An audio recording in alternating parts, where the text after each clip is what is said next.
Ano ibig sabihin ng PEP pathway? Ano po, Doc? Practice Experience Pathway. So, ito po, Doc, is a new program of yung Australian AMC-ATA or APRA, yung health authority dito, na exclusive for family medicine na consultants or diplomates sa different countries. So, luckily sa Philippines po, we are considered as partially comparable. So, meaning to say, ibig sabihin mo, technically speaking, around 75% na naging training namin and the cases we handled are at par or comparable sa Australian healthcare system. Ngayon po, yung mga comparable, yung fully comparable, ito yung mga countries ngayon like Ireland, New Zealand, at saka, meron pang isa, tatlo yun UK, na once assessed na galing ka o graduate ka ng ganong program sa kanila na FM din, you don't need to undergo yung longer process. Kumbaga, makakat na siya, no? Ang latest dun sa guidelines, Doc, is parang from 8 to 12 months na usual processing time, it will be cut into 6 months na lang. Kasi mababypass mo yung RACGP na college na parang assessment. Diretso ka na dun sa APRA registration. Parang ganun po siya. Okay. Ngayon, for the locals, yung kami po sa Pilipinas, usually ang processing time would last siguro, yung standard is 8 to 12 months, no? Pero for anong reason, yung akin, mas bumilis siya. Na 6 months nakuha ko siya. So, number one na requirement po for you to be qualified dun sa special staff is number one, dapat diplomate ka ng FM. Diplomate Tapos, ng FM. So, yes, this is only for diplomate of FM. If you're internal med, or hindi pwede. Yes. So, only dedicated to diplomate of FM. So, you need to be able to show you have this diplomate exam certificate. And are you supposed to be practicing for a few years? May requirements ba? Anong requirements, the minimum requirement? May recency of practice po na tinatawag na dapat in the past 12 to 24 months, tuloy-tuloy, wala kang gap na practicing physician. Okay. And dapat doon naka-document na full-time ka, dapat full-time ka na nag-OPD, na you treat or manage patients across all ages, hindi lang puro adults, hindi lang puro pedia, halo-halo dapat. Tapos, mado-document mo yun, meron sila bibigay na parang, ang tawag dun is LOS, or letter of support, that will come from your previous employers. Kunyari, hired ka as MO4 ng isang government hospital. So, sila yung mag-a-attest na, yes, itong candidate na to is ito yung naging job description niya, ito yung mga naging cases managed, at saka ito yung age group na natitignan ni Dr. Ganyan.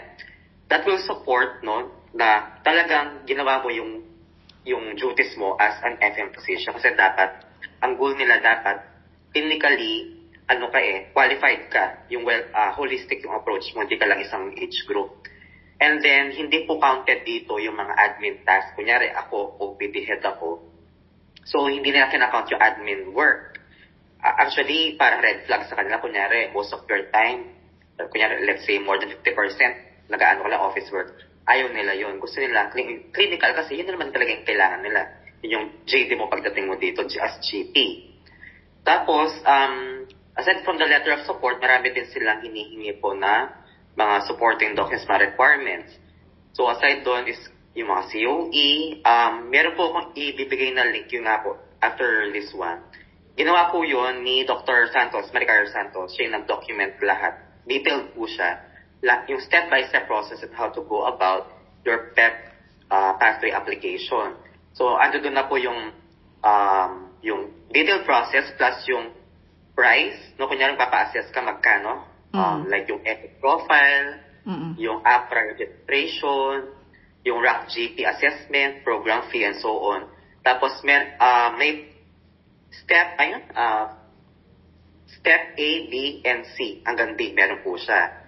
So yung step A, no, ito po yung parang comparability assessment. So ito yung make or break para sa'yo, kung qualified ka sa Australia or not. So, ibig sabihin, for 3 months, mag-aantay ka upon submitting all the requirements like yung diploma, medical diploma, yung diploma certificate, and then yung mga yung passport mo, scan, puro lang to, online submission lang, plus yung mga letters of support from your previous employer, and then, mga police clearance, yung NBI, ganyan, and other documents. So, sasabit mo yun dun sa RUCGP, tapos, wait ka na lang for 3 months.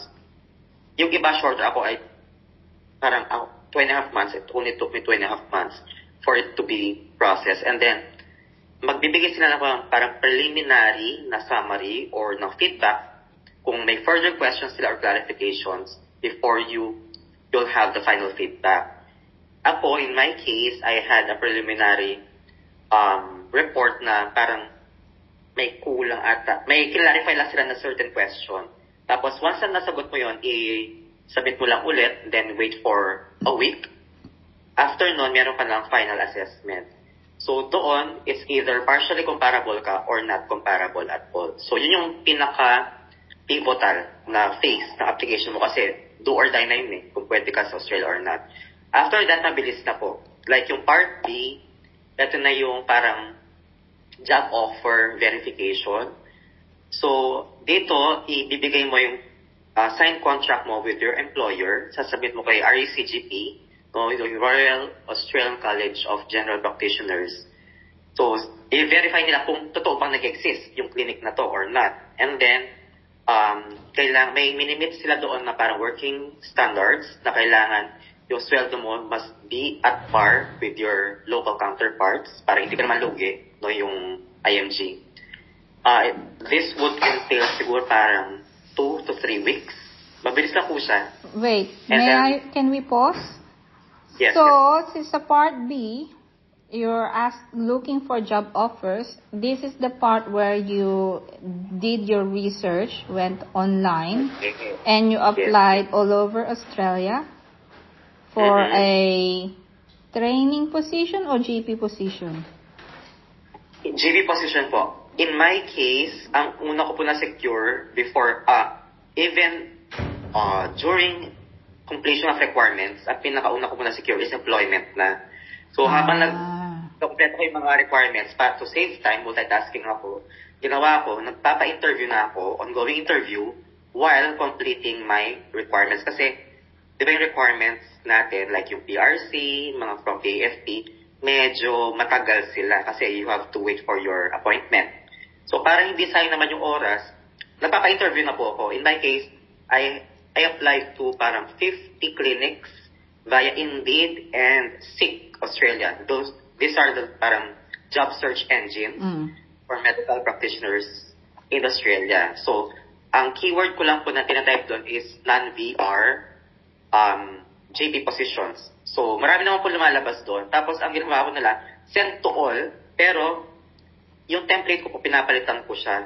No? Kailangan customized. Yung parang personalized siya, hindi lang po mukha siyang GM na general message na send to all. So, what does it mean by VR, non-VR? Non-VR, ibig sabihin, vocational registered. Ito yung mga, like us, na hindi pa nakapag-fellowship exam. Then VR, ito po yung mga nakapag-fellowship. Yung pasado na po, sa RACDP. So, in my case, ang ginawa ko yun, sending all the applications, mag-send din po kayo, mag-attach po kayo ng cover letter. Kasi, I think, in my personal opinion, the HR or the recruiters would find it parang, would find it better, no? If you have a cover letter, kasi ibig sabihin, you exerted more effort compared to others. Kasi sa kanila ay nag-exert to na extra effort. So, ibig sabihin, nag-research to sa company, and then you tailored fit your resume, yung CV nyo, dun sa job description ng company. Wag lang yung template na parang generic lang. Okay. Dapat kung anong hinahanap ng company, doon naka-tailor fit yung CV. So, pwede kung kunyari, ang previous position mo is MO4 ka sa isang hospital, no? Tapos, i-bullet type mo, kunyari, was able to see parang yung mga certain age groups, kunyari, yung mga elderly, tapos yung anong cases na na-handle mo, tapos kunyari, preventive care ka, immunization, blah, blah, blah, ganyan. Dapat makita nila na clinically, qualified ka. Tapos, do away from yung mga admin tasks. Though sa atin sa Philippines kasi, parang extra points yun, no? Yung mga may position ka and all. Pwede mo na siyang isingit, no? Pero doon sa last part na siya. But i-highlight mo yung clinical jump function mo, yung JD mo, na clinical side. Kasi yun yung hinahanap nila, yung GP, no? Sa regional areas. So, ang question ko, nung nag-a-apply ka, ang hinahanap ba nila is family med na nagpa-practice hospital o family med na nagpa-practice in private practice?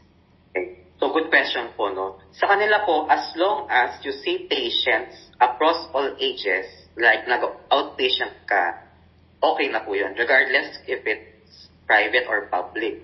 Ngayon, in the Philippine setting kasi, kapag MO4 ka, pwede kang ilagay sa ward, no? Diba? Pwede kang mag-admit ng patient from the ER, and pwede ka na mag-OPD. So, pwede na, counted naman po yun, yung mga ward works mo, tsaka yung mga admissions.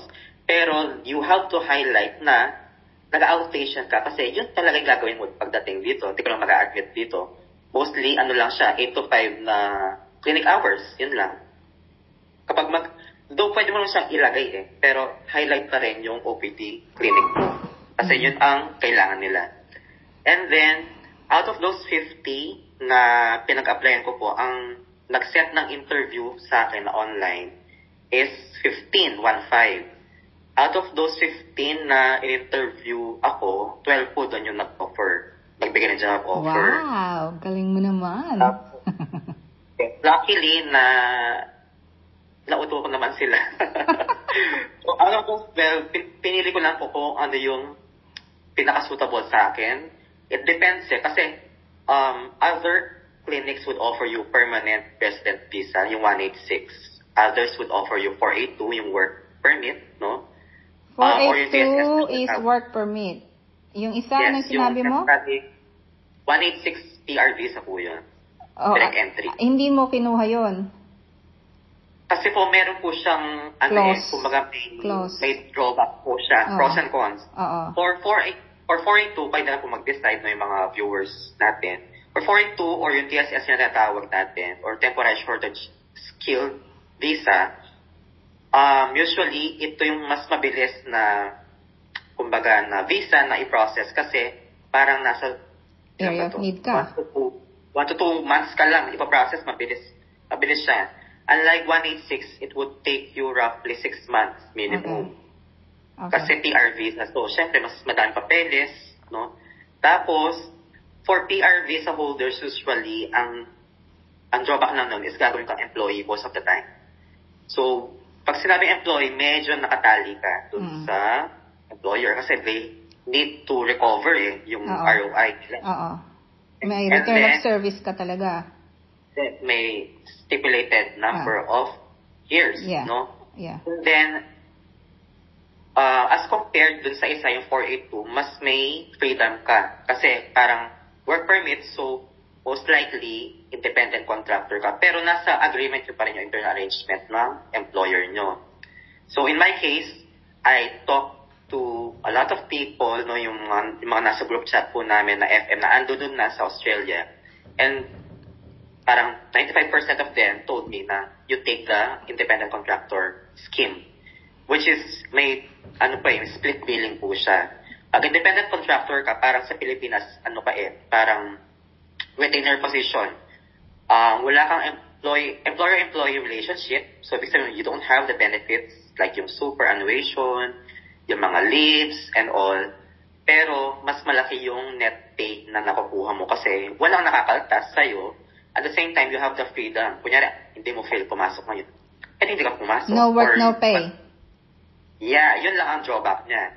You have the freedom, pero you don't have parang yung mga benefits of an employee. It's okay. That's like locuming. Yes. And then, ikaw din bahala sa taxation mo. So, you need to That's hire okay. an accountant That's that okay. will handle Madali or na yan. manage your parang yung mga ITR, ganyan-ganyan, para less work na for you, less burden na. So, yun po yung comparison nila, yung dalawa. And then ako po, so yung na 482 visa, mas mabilis siya and mas practical if you are on the practical side. Mas gustong kumita. So yun, I advise you to take yung IC pathway or scheme. So, in that scheme, usually, ang standard po na hatian sa clinic is 35-65. So, 65% would go to the GP, then 35% sa clinic kasi, syempre, they need to recover yung mga operational expenses nila, no? Yung mga consumables, rent, and all. Plus yung pag-onboard sa yung ginastos nila. So, yun po. And then, for our viewers na din, I highly suggest na while you are completing your requirements, it would be wise if you look for the job opportunities na online. Dapat isabay nyo na siya kasi sayang ang oras, no? Para by the time na pasado na kayo sa Part A, Part B, submit mo na rin yung kontrata mo, no? Tapos, in considering your parang place of practice, it would depend kung if you're single or para may family na. For me, since single ako, wala akong masyadong inaalala. Like, kunyari kung mainit ba, or meron bang daycare dito, or may school nearby, blah, blah, blah. It would depend sa status mo eh. For those who have family with them, like kung may anak kayo or husband, ganyan. Yeah. Of course, may consideration din, may factor kung may schools nearby, no? Kung yung weather ba is suitable, di ba may initan masyado or so extreme lamig, ganyan. So, kayo na kung bahala doon. Yung decision po would really depend on your case-to-case basis po siya. So, in my experience, ako po, wala naman ako inaalala, ako lang, sarili ko lang. So, ang primary consideration ko lang po is yung financial side, yung remuneration. So, ang napili ko po is yung sa Karasa. Kasi siya yung pinakamalaki yung package na binigay. So far, no regrets naman po at this point. So ano ang subsidized or remuneration sa iyo apart from they gave you the job offer? Anong kasama sa remuneration mo? May relocation package ka ba? Kasama ba ang visa? Sila ba nagbayad ng visa o ikaw ba lahat? Tapos, at saka, kung nag-engage ka sa recruiter agency o nag-agency ka pa ba? Yun yung mga questions ko sa'yo. So, upon application, online application, yung pinag-apply ko po is a headhunter. So, Trust Medical po yung pangalan niya. Marami po yan. May Gorilla Jobs, may Dr. Connect, may Trust Medical, meron pa, mga 10 or 5 to 10 po sila na mga GP hunters po talaga. Ang market nila is to hire GPs, no, for the regional clinics. So this is apart from the SEEK that you went? O sila yung recruiter sa jobs?